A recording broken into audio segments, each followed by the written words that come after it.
The Walt Disney Company is a multinational mass media corporation. Founded by Walt Disney himself, the company has coined a franchise on the back of its mascot, Mickey Mouse. As Disney grew larger than Walt Disney himself ever could have dreamed, racial and sexist factors became common elements of the entertainment. They're always the ones that are sort of doing the jive dancing or the hip-hop dancing. Was irregular. Well, I just can't believe my eyes. They ain't dead, is they? No, dead people don't snow. In Jungle Book, it's that same, the jive. These gorillas that sound like, and orangutans that sound like black people who want to be like men, but will never be men. Hold it, boy. Unwind your... The buffoon. I want to be a man cub, and stroll right into town, and be just like the other men. I'm tired, I'm all gonna...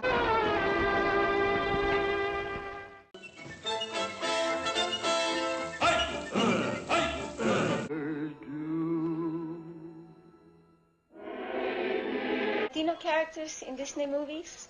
Oh, well, one comes to mind, the Chihuahua. And that's about it. Even Tramp has his Achilles heel. Pardon me, amigo. What is this chili heel? It's almost expected. The character that's playing the Latino will end up doing one of the things that you shouldn't do. In this case, Alonso is stealing a car. Hey, check it out, man. Hey, forget Fagan, man. Let's take this baby to Atlantic City. At this point, Taco Bell, Disney, why can't they not represent us as Chihuahua? What's this thing with Latinos being dogs? Stick around for dinner. Yeah, we could have whatever's lying around. Wait, I got one. Make mine a Cub sandwich.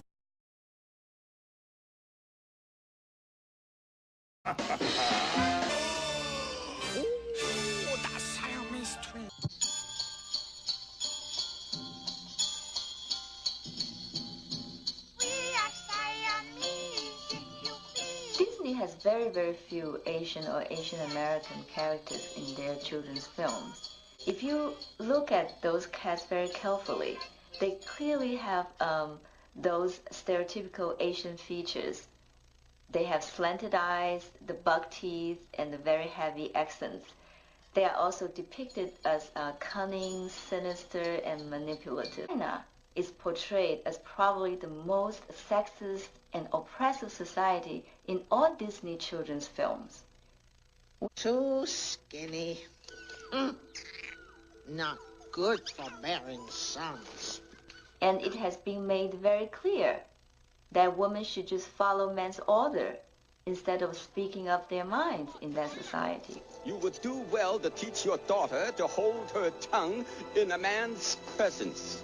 Mula, you dishonor. Children think that all Indian people hit their faces and go woo, woo, woo. The other is that all Indian people ride on a horse and have headdresses on with lots of feathers, and that they all live in teepees.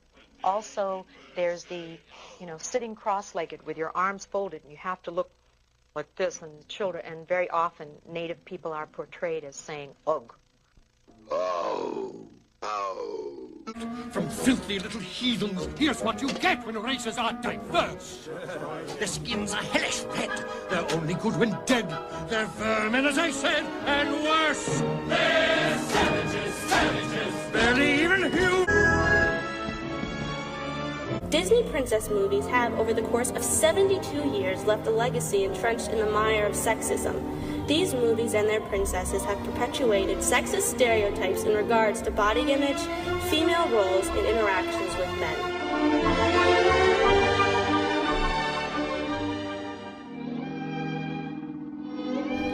In 1939, the average dress size of a woman was a 12. That same year, Disney produced This Princess. Today, 70 years later, the average dress size of a woman is a 16 to an 18. Despite this fact, Snow White's body shape continues to be the norm for the princess franchise. These princesses embody the ideal woman. Flowing hair, large eyes, perfectly symmetrical faces, ample bust, non-existent waist, shapely hips, long legs, and dainty feet. Disney knew this and hires Sharon Stoner to stand in as a model for Ariel and Belle. She was a dancer by profession. She was also 5'2" and under 90 pounds. This is the body being marketed to young girls, as seen more recently in Mulan. Men want girls with good taste, calm, obedient, who work fast-paced, with good breeding and a tiny waist. You'll bring honor to us all. Is this Disney distorts reality beyond a woman's body shape. Many Disney princess movies also show women who constantly participate in traditionally domestic roles. The older classics, Snow White and Cinderella, are notorious for this. However, this notion that women are good only for cooking and cleaning is also furthered into the 21st century. Although Disney made racial advancements with Princess Tiana of The Princess and the Frog, she has one real passion: cooking. Her every happily ever after experienced by a princess is the result of magic, not necessarily their own hard work. Is this the message Disney should be sending their young, impressionable audience? That all you need is a little magic to make your dreams come true. The American Psychological Association reported in 2004 that children under the age of 8, the majority of these movies' audience, lack the cognitive development to differentiate between reality and fantasy. Therefore, Disney princess movies equate magic with a happily ever after in these children's minds.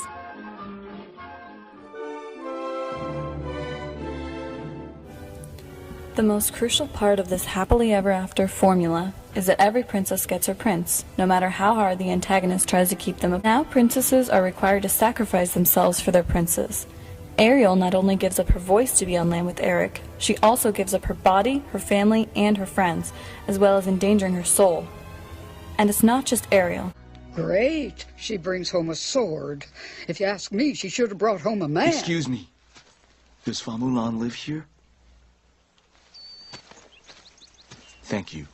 Woo! Sign me up for the next one. And the prince is there to save the day. All the more modern Disney princesses, such as Mulan and Tiana, exhibit more personality and independence than their predecessors, the overwhelming theme of magic, men, or both, saving the day still persists.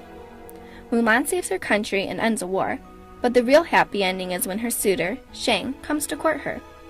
He's a frog? I would get 100 frogs if I could marry a prince and be a princess. Snow White in 1937, each of her successors fits a template regarding her appearance, her place in society, and her relationship with men.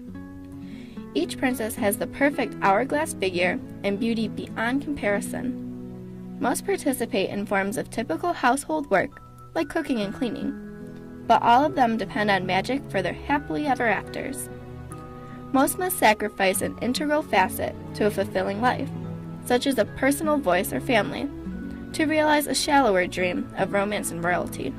In the documentary Mickey Mouse Monopoly, Lewis states, It's more a question of creating a certain environment of images that we grow up in and that we become used to.